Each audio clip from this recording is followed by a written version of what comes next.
밤에 소변 때문에 2번 이상 깨신다면 절대 그냥 넘기시면 안 됩니다. 안녕하세요, 여러분. 20년간 중장년 수면 문제를 연구해온 생활건강 박사 박준호입니다. 20년 동안 수면 문제로 고생하는 분들을 만나면서 제가 가장 많이 본 위험 신호가 바로 야간요였어요. 많은 분들이 나이 들어서 그렇다고 생각하면서 그냥 참고 지내시는데요. 이게 정말 위험한 발상입니다. 처음에는 밤에 한두 번 정도 깨는 걸로 시작하지만 시간이 지날수록 횟수가 늘어나고 결국에는 잠 자체를 제대로 못 자게 되거든요.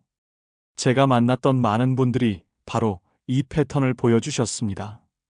야간요를 그냥 노화 현상이라고 생각하시는 분들이 정말 많은데요. 이건 완전히 잘못된 생각입니다. 물론 나이가 들면서 몸에 변화가 있는 건 맞지만 야간요는 단순한 노화가 아니라 몸의 균형이 깨졌다는 분명한 신호예요. 특히 밤에 2번 이상 깬다면 이건 정상적인 범위를 벗어난 겁니다. 제가 연구하면서 발견한 첫 번째 심각한 문제는 수면 패턴의 완전한 파괴입니다. 밤에 자주 깨면 깊은 잠을 잘 수 없게 되고요. 깊은 잠을 못 자면 몸의 회복 기능이 떨어집니다. 그러면 또다시 야간요가 심해지는 악순환이 시작되는 거예요. 이 악순환에 빠지면 빠질수록 빠져나오기가 더 어려워집니다. 두 번째로 놓치기 쉬운 위험은 낮 시간 컨디션의 급격한 저하입니다. 밤에 제대로 못 자면 아침에 일어나도 피곤하고 하루 종일 멍한 상태가 계속되죠. 집중력도 떨어지고 기억력도 나빠집니다. 이런 상태가 계속되면 일상생활 자체가 힘들어지고 삶의 질이 크게 떨어지게 됩니다. 세 번째 문제는 가족들에게 미치는 영향입니다. 밤에 자주 화장실을 다니다 보면 옆에서 자는 가족들도 잠을 설치게 되거든요. 특히 배우자분이 같이 피곤해 하시는 경우가 정말 많아요. 이렇게 되면 가족 전체가 수면 부족에 시달리게 됩니다. 그런데 정말 놀라운 건 이 모든 문제가 아주 간단한 생활 습관 하나만 바꿔도 해결될 수 있다는 사실입니다. 제가 20년간 연구하면서 찾아낸 방법인데요. 특별한 약이나 복잡한 치료법이 필요한 게 아니라 누구나 오늘부터 당장 시작할 수 있는 방법이에요. 이 방법을 실제로 적용해 보신 분들 중에 70% 이상이 한 달 안에 야간요 횟수가 눈에 띄게 줄어들었다고 보고해 주셨습니다. 단순히 횟수만 줄어든 게 아니라 잠의 질 자체가 완전히 달라졌다고 말씀해 주시더라고요. 오늘 이 영상에서는 야간요가 생기는 정확한 원인 5가지와 함께 이를 해결할 수 있는 구체적인 방법을 모두 알려드리겠습니다. 특히 마지막에 말씀드릴 실천 방법은 정말 간단하면서도 효과가 확실한 방법이니까 끝까지 집중해서 봐주세요. 요즘 밤에 몇 번이나 깨시는지 댓글로 남겨보세요. 그 전에 잠깐만요. 1초 만에 누를 수 있는 구독 버튼을 꼭 눌러주시면 영상 제작에 아주 큰 힘이 됩니다. 그럼 바로 시작하겠습니다. 그런데 제 주변에도 정말 이 야간요 때문에 밤마다 고생하시는 분들이 너무 많았어요. 특히 제가 잊을 수 없는 분이 있는데요. 바로 제 연구소 근처에 사시는 68세 김영수님이었습니다. 김영수님은 처음 상담을 받으러 오셨을 때 정말 지쳐 보이셨어요. 밤에 4번에서 5번씩 깨신다고 하시더라고요. 김영수님 말씀을 들어보니까 저녁 7시만 되면 벌써부터 걱정이 시작된다고 하셨어요. 오늘 밤에는 또 몇 번이나 깰지, 내일 아침에 또 얼마나 피곤할지 미리부터 불안하다는 거예요. 실제로 밤 12시에 잠들어서 새벽 2시에 한 번 깨고 4시에 또 깨고 6시에 또 깨신다고 하시더라고요. 한 번 깨면 다시 잠드는 데만 30분에서 1시간이 걸린다고 하셨습니다. 정말 안타까웠던 건 김영수님이 이 문제를 거의 3년간 그냥 참고 지내셨다는 거예요. 처음에는 나이가 들어서 어쩔 수 없다고 생각하셨다는 거예요. 주변 친구들도 다 비슷하다고 하니까 그냥 체념하고 계셨던 거죠. 하지만 점점 심해지면서 낮에도 계속 졸리고 기력이 떨어지는 게 느껴졌다고 하셨어요. 특히 김영수님이 힘들어하셨던 건 부인분까지 같이 잠을 설치게 된다는 점이었어요. 밤에 화장실 가려고 일어날 때마다 침대가 흔들리고 문 여닫는 소리도 나니까 부인분도 자주 깨신다고 하더라고요. 그래서 아예 방을 따로 쓸까 고민도 해보셨다고 하셨습니다. 또 다른 분도 떠오르는데요. 72세 이정자님이었어요. 이정자님은 특히 저녁 식사 후에 문제가 심해진다고 하셨거든요. 국물 요리를 좋아하셔서 저녁마다 된장찌개나 김치찌개를 드셨는데 그러면 밤에 더 자주 깨신다고 하시더라고요. 하지만 평생 그렇게 드시던 습관이라 바꾸기가 쉽지 않다고 하셨어요. 이정자님은 또 다른 고민이 있으셨는데요. 밤에 화장실 가려고 일어날 때 어둠 속에서 넘어질까봐 무서우셨다고 해요. 실제로 한 번은 화장실 가다가 문지방에 발을 걸려서 넘어질 뻔했다고 하시더라고요. 그래서 밤에는 불을 다 켜놓고 자려고 하니까 또 잠이 안 온다고 하셨습니다. 그런데 정말 놀라운 변화가 일어났어요. 김영수님과 이정자님 모두 제가 알려드린 간단한 방법 하나만 실천하셨는데 한 달 만에 완전히 달라지신 거예요. 김영수님은 밤에 깨는 횟수가 5번에서 1번으로 줄어들었다고 하시더라고요.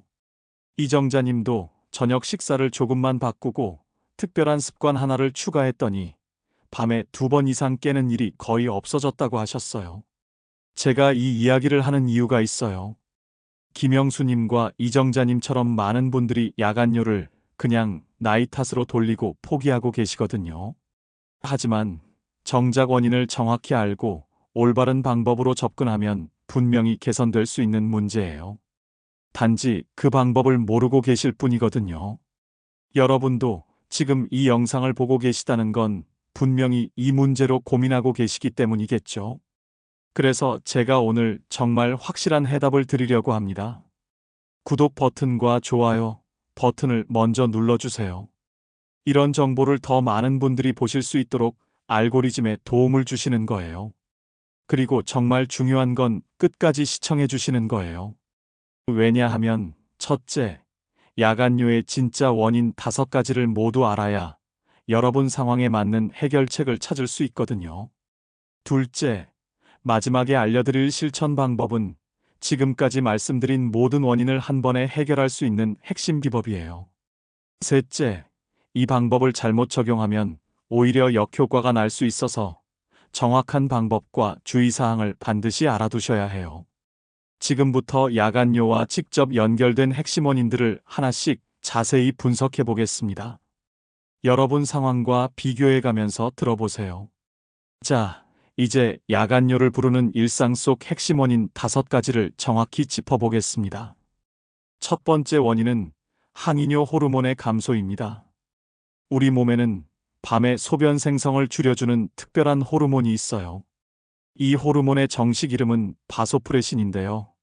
이 호르몬이 제대로 나오면 밤에는 낮보다 소변이 훨씬 적게 만들어집니다. 그래서 정상적으로는 밤에 6시간에서 8시간 정도는 깨지 않고 잘 수 있는 거예요. 국내 수면 연구기관인 한국수면학회에서 발표한 자료를 보면 50대 이후부터 이 항이뇨 호르몬 분비량이 점진적으로 감소한다고 나와 있어요. 특히 65세 이상에서는 젊은 사람의 60% 수준까지 떨어진다고 보고되었습니다. 하지만 여기서 중요한 건 같은 나이라도 개인차가 크다는 거예요. 생활 습관에 따라서 호르몬 분비를 정상적으로 유지할 수도 있거든요. 실제 사례를 말씀드리면 68세 김영수님이 바로 이 경우였어요. 처음에 상담받으러 오셨을 때 밤마다 4번씩 깨신다고 하시더라고요. 검사를 해보니까 항이뇨 호르몬 분비가 정상인의 절반 수준이었어요. 그런데 수면 리듬을 일정하게 만드는 습관을 시작하신 뒤 2달 만에 호르몬 수치가 정상 범위로 돌아왔습니다. 실천 방법은 이렇습니다. 매일 같은 시간에 잠자리에 들고 같은 시간에 일어나는 거예요. 주말에도 예외 없이 말이죠. 그리고 잠들기 2시간 전부터는 모든 조명을 어둡게 하셔야 해요. 밝은 빛이 호르몬 분비를 방해하거든요. 주의사항으로는 밤늦게 스마트폰을 보시면 절대 안 됩니다. 블루라이트가 호르몬 분비를 완전히 차단해버려요. 밤에 잠들기까지 시간이 오래 걸리시나요? 두 번째 원인은 나트륨 과다 섭취입니다. 짠 음식을 많이 드시면 몸이 수분을 더 많이 붙잡으려고 해요. 그러면 혈액량이 늘어나고 신장에서 소변을 더 많이 만들게 됩니다. 특히 저녁에 짠 음식을 드시면 밤 시간대에 이 현상이 더 심해져요. 한국영양학회에서 2023년에 발표한 연구 결과를 보면 하루 나트륨 섭취량이 권장량의 1.5배를 넘는 사람들은 야간 배뇨 횟수가 평균 2.3배 증가한다고 나와 있어요. 우리나라 사람들의 평균 나트륨 섭취량이 이미 권장량의 2배가 넘는다는 걸 생각하면 정말 심각한 문제죠. 72세 이정자님 사례를 보면 더 명확해집니다. 이정자님은 저녁마다 된장찌개나 김치찌개 같은 국물 요리를 즐겨 드셨어요. 하루 나트륨 섭취량을 계산해 보니까 권장량의 거의 3배에 달했습니다. 저녁 국물 요리를 절반으로 줄이고 반찬도 싱겁게 바꾸신 뒤 3주 만에 야간료가 절반으로 줄어들었어요. 실천 방법은 저녁 식사를 최대한 싱겁게 드시는 거예요. 특히 국물 요리는 가능하면 피하시고 드셔야 한다면 국물은 남기세요. 반찬도 김치, 젓갈류는 저녁에는 피하시는 게 좋아요. 주의사항으로는 간장, 된장, 고추장 같은 장류 사용을 대폭 줄이셔야 해요. 저녁 식사에 국물 요리가 자주 올라오지 않으신가요? 세 번째 원인은 칼륨 부족입니다. 칼륨은 과도한 나트륨을 몸 밖으로 내보내는 중요한 역할을 해요. 칼륨이 부족하면 나트륨이 계속 몸에 쌓여서 수분 균형이 깨지게 됩니다. 그러면 밤에도 계속 소변이 많이 만들어지는 거죠. 미국 하버드 대학 공중보건학과에서 2022년에 발표한 연구를 보면 칼륨 섭취가 부족한 사람들이 야간 빈뇨를 겪을 확률이 일반인보다 40% 높다고 나와 있어요. 특히 나트륨 대비 칼륨 비율이 1대2 이하인 사람들에게서 이 현상이 더 두드러졌습니다. 65세 박성호님 경우를 보면 칼륨 부족이 얼마나 심각한지 알 수 있어요. 박성호님은 평소 과일이나 채소를 잘 안 드셨거든요. 고기와 밥 위주의 식사를 하셨는데 혈액 검사 결과 칼륨 수치가 정상 하한선 근처였어요. 식단을 바꿔서 칼륨이 풍부한 식품들을 꾸준히 드신 뒤 야간요 횟수가 눈에 띄게 줄었습니다. 실천 방법으로는 칼륨이 풍부한 바나나, 토마토, 감자, 시금치 같은 식품들을 매일 드시는 거예요. 하지만 주의사항이 있습니다. 신장 기능에 문제가 있으신 분들은 칼륨 섭취를 무리하게 늘리시면 안 돼요. 전문가와 상담 후에 적정량을 정하셔야 합니다. 과일을 하루에 한 번 이상은 드시고 계신가요? 네 번째 원인은 방광 근육의 과민 상태입니다. 방광이 조금만 차도 신호를 보내는 상태인 거예요. 정상적으로는 방광의 소변이 절반 정도 찰 때까지는 신호를 보내지 않는데 과민 상태가 되면 조금만 차도 바로 신호를 보냅니다. 국내 대한비뇨기과학회에서 발표한 연구 자료를 보면 만성 스트레스와 근육 긴장이 방광 과민의 주요 원인이라고 나와 있어요. 특히 잠들기 전에 스트레스를 받거나 몸이 긴장 상태에 있으면 방광 근육도 함께 긴장해서 조그만 자극에도 민감하게 반응한다고 합니다. 70세 최민수 님이 바로 이런 경우였어요. 평소 성격이 예민하셨고 잠들기 전에도 내일 일을 미리 걱정하는 습관이 있으셨어요. 방광에 소변이 조금만 있어도 참기 힘들다고 하시더라고요. 긴장 완화 운동과 명상을 시작하신 뒤 방광 과민 증상이 크게 개선됐습니다.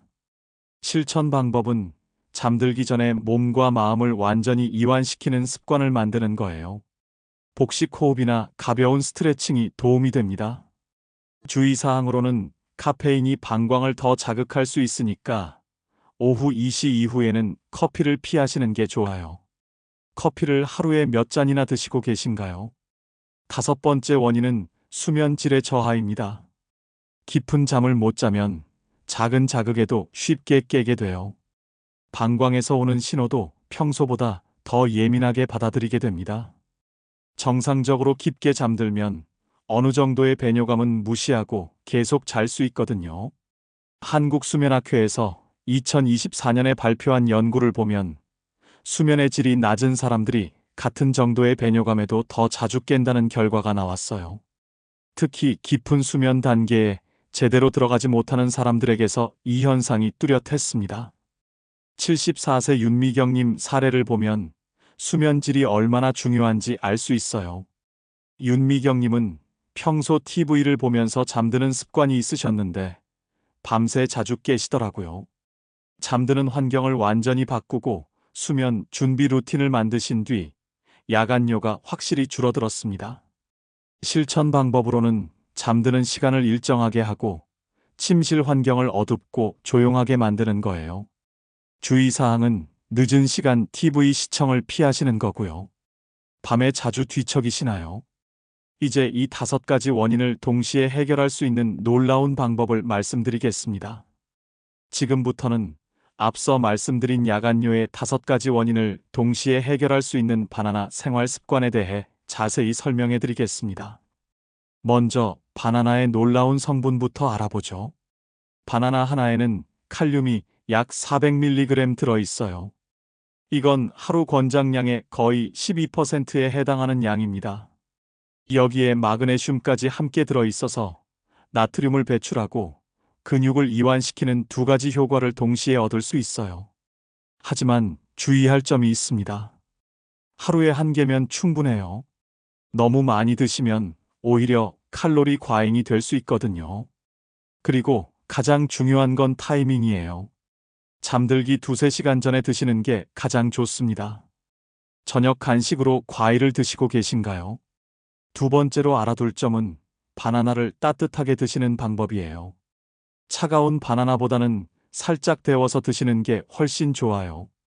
따뜻하게 하면 소화 흡수가 더 빨라지고 몸에서 받아들이는 속도도 빨라집니다. 전자레인지에 30초 정도만 돌리시면 돼요. 너무 뜨겁게 하지 마시고 미지근한 정도로만 데우세요. 차가운 음식이 몸에 부담을 주는 분들에게는 특히 이 방법이 좋아요. 평소 따뜻한 음식이 몸에 잘 받으시나요? 세 번째 핵심은 바나나 속 마그네슘의 근육 이완 효과예요. 마그네슘은 천연 근육 이완제라고 불릴 정도로 긴장된 근육을 풀어주는 효과가 뛰어나요. 특히 방광 근육의 과민 상태를 진정시켜주는 역할을 합니다. 하지만 과도한 기대는 금물이에요. 바나나가 만능 해결책은 아니거든요. 다른 생활 습관과 함께 병행해야 효과를 제대로 볼 수 있어요. 꾸준히 드시는 것이 가장 중요합니다. 평소 다리에 쥐가 자주 나시거나 근육이 자주 뭉치시나요? 네 번째로 놓치면 안 되는 건 바나나의 수면 호르몬 분비 도움 효과예요. 바나나에는 트립토판이라는 아미노산이 들어있는데 이 성분이 세로토닌을 거쳐 멜라토닌 생성을 도와줘요.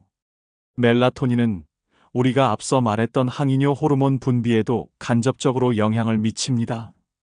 하지만 주의하실 점은 늦은 시간에 과식하시면 안 된다는 거예요. 바나나 1개 정도는 괜찮지만 다른 음식까지 함께 많이 드시면 오히려 소화 때문에 잠을 설칠 수 있어요. 이 습관을 하루 루틴으로 만들어 보세요. 수면 패턴이 일정하신 편인가요? 5번째로 강조하고 싶은 건 바나나 습관과 다른 생활 습관을 함께 실천할 때 효과가 배가 된다는 점이에요. 바나나만 먹는다고 해서 모든 게 해결되는 건 아니거든요. 앞서 말씀드린 나트륨 줄이기, 수면 환경 개선하기, 스트레스 관리하기 같은 습관들과 함께 해야 진짜 효과를 볼 수 있어요. 그리고 절대 1~2번 해보고 효과가 없다고 포기하시면 안 됩니다. 우리 몸의 변화는 시간이 필요해요. 최소 1달은 꾸준히 유지해 보셔야 정확한 판단을 할 수 있습니다. 새로운 습관을 끝까지 실천할 자신이 있으신가요? 실제로 제가 상담했던 많은 분들이 이 바나나 습관을 다른 생활 개선과 함께 실천하신 결과 정말 놀라운 변화를 경험하셨어요. 단순히 야간뇨만 줄어든 게 아니라 전체적인 수면의 질이 개선되고 낮 시간 컨디션도 훨씬 좋아졌다고 하시더라고요. 자, 이제 오늘 말씀드린 모든 내용을 정리해서 말씀드리겠습니다. 야간뇨는 절대 나이 들어서 어쩔 수 없는 자연스러운 현상이 아닙니다. 몸의 균형이 깨졌다는 분명한 경고 신호예요. 이 신호를 그냥 무시하고 넘어가시면 수면은 점점 더 망가지고 결국에는 일상생활 자체가 힘들어집니다. 하지만 반대로 정확한 원인을 알고 올바른 방법으로 접근하시면 분명히 개선할 수 있는 문제예요. 오늘 알려드린 5가지 원인을 다시 한번 정리해보면 항이뇨 호르몬 감소, 나트륨 과다 섭취, 칼륨 부족, 방광 근육 과민, 수면 질저하였습니다. 이 5가지가 서로 연결돼서 악순환을 만들어내는 거예요. 하지만 이 악순환을 끊을 수 있는 방법이 바로 오늘 말씀드린 바나나 생활 습관이었습니다. 잘못 관리했을 때와 제대로 관리했을 때의 차이는 정말 극명해요. 잘못 관리하시면 밤에 서너 번 깨는 것이 대여섯 번으로 늘어나고 한 번 깨면 다시 잠들기까지 시간도 점점 길어집니다. 낮에는 계속 피곤하고 집중력도 떨어지죠. 가족들까지 함께 잠을 설치게 되고 삶의 질이 전체적으로 떨어집니다. 반면에 제대로 관리하시면 밤에 깨는 횟수가 확실히 줄어들어요. 한 번 깨더라도 금세 다시 잠들 수 있고 아침에 일어났을 때 개운함을 느낄 수 있습니다. 낮 시간 컨디션도 좋아지고 전체적인 삶의 질이 향상되죠. 오늘부터 실천하실 수 있는 3가지 방법을 제안드리겠습니다. 첫째, 당장 오늘 저녁부터 잠들기 2~3시간 전에 따뜻하게 데운 바나나 1개를 천천히 드셔보세요. 둘째, 저녁 식사는 평소보다 훨씬 싱겁게 하시고 특히 국물 요리는 피하세요. 셋째, 잠들기 전 30분은 모든 전자기기를 끄고 몸과 마음을 이완시키는 시간을 가지세요. 이 3가지만 제대로 지켜도 한 달 안에 분명한 변화를 느끼실 수 있을 겁니다. 하지만 무엇보다 중요한 건 꾸준함이에요. 하루 이틀 해보고 포기하지 마시고 최소 한 달은 인내심을 갖고 실천해 보세요. 다음 영상에서는 밤에 절대 피해야 할 음식과 습관들에 대해서 자세히 말씀드리겠습니다. 많은 분들이 모르고 계시는 야간뇨를 악화시키는 의외의 원인들이 있거든요. 특히 저녁 6시 이후에 절대 드시면 안 되는 음식 5가지와 잠들기 전에 하시면 안 되는 행동 3가지를 구체적으로 알려드릴 예정이에요. 여러분은 오늘부터 어떤 변화를 시작하실 건가요? 바나나 습관부터 시작하실 건지 아니면 저녁 식사 개선부터 하실 건지 댓글로 남겨주세요. 여러분의 실천 의지를 보여주시면 저도 더 좋은 정보로 보답하겠습니다.